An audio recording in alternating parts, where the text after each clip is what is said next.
जानते हैं, डेवलपमेंट जानते हैं, लीगल टाइटल जानते हैं, तो इसलिए यहाँ तो सेल हो जाता है।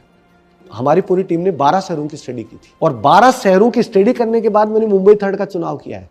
मुंबई थर्ड का चुनाव करने का पहला कारण मेरा मुंबई की क्राउड था कि मुझे ऐसा दिख रहा था कि ये छोटा सा जो टापू है, इस टापू में 2 करोड़ लोग रहते हैं सालसेट द्वीप पे, और अब इसकी आबादी बढ़ेगी तो केवल और केवल इधर मुंबई थर्ड की तरफ बढ़ेगी, ऐसा मैंने सोचा। तभी सरकार एयरपोर्ट बना रही है। फिर मेरे जाने के 1 महीने बाद मैंने सुना कि एयरपोर्ट की स्पीड 3 गुना हो गई। मुझे आज तक समझ में नहीं आ रहा कि वो मेरे जाने की वजह से हुई या ऊपर वाले ने कोई प्लान किया था। फिर 1 महीने बाद पता चला कि समुद्र के बीचों बीच एक रोड बन रही है, अटल सेतु बन रहा था। मुंबई थर्ड जो बस रहा है उससे 20 मिनट पे आप एयरपोर्ट पहुंच सकते हो नए वाले, 45 मिनट में आप मुंबई पहुंच सकते हो, 1.25 घंटे में आप पुणे पहुंच सकते हो। अभी जो एक टनल बन रहा है पुणे के लिए, करजत की लोकल ट्रेन स्टार्ट हो ही गई।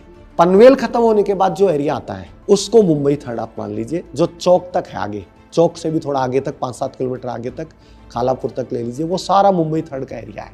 मतलब जो पठारी एरिया है तो वहां बसाना आसान है पूरी तरह से। सरकार भी ये जानती है, तभी तो इंफ्रा डेवलप कर रही है।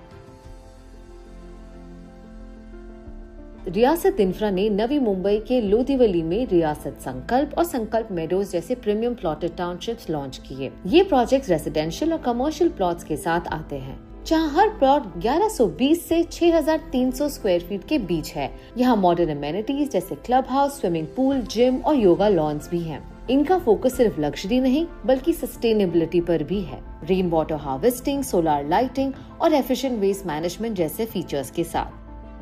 आज सुमेर जी के पास सिर्फ एक ऑफिस नहीं बल्कि जयपुर के बीचों बीच एक 6 स्टोरी का स्टनिंग हेडक्वार्टर है, जिसमें 1000 से भी ज्यादा लोग हर दिन काम करते हैं, सपने बुनते हैं और नए स्ट्रेस के सॉल्यूशंस ढूंढते हैं। कभी उतार, कभी चढ़ाव और कभी थकान भी, लेकिन सुमेर जी उन सब से कभी हार नहीं मानते। पर डे मुझे ये प्रूव करना होता है कि मैं इस ऑर्गेनाइजेशन का मैनेजिंग डायरेक्टर हूँ। पर डे मेरी एग्जाम होती है, लेकिन वो हैबिट का पार्ट है। मैं जैसे कोई भी चीज़ आती है तो उसको न्याय और नीति से एथिकली क्लोज करने में विश्वास रखता हूँ। जैसे किसी ने गलती की उसको पनिशमेंट मिलेगा ही मिलेगा, जिसने गलती नहीं की उसको प्रोटेक्ट करना है, और अपने एथिक्स और बिजनेस के उसूल और रूल्स के साथ कोई समझौता नहीं करना है।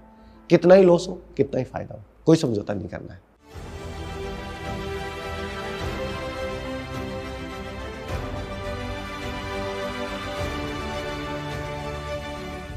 बिजनेस की तो ये परिभाषा है कि आप 10 डिसीजन लोगे, उसमें 2 तो खराब जाएंगे।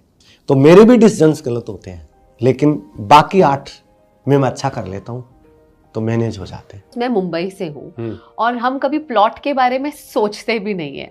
हम ले लेंगे स्टूडियो अपार्टमेंट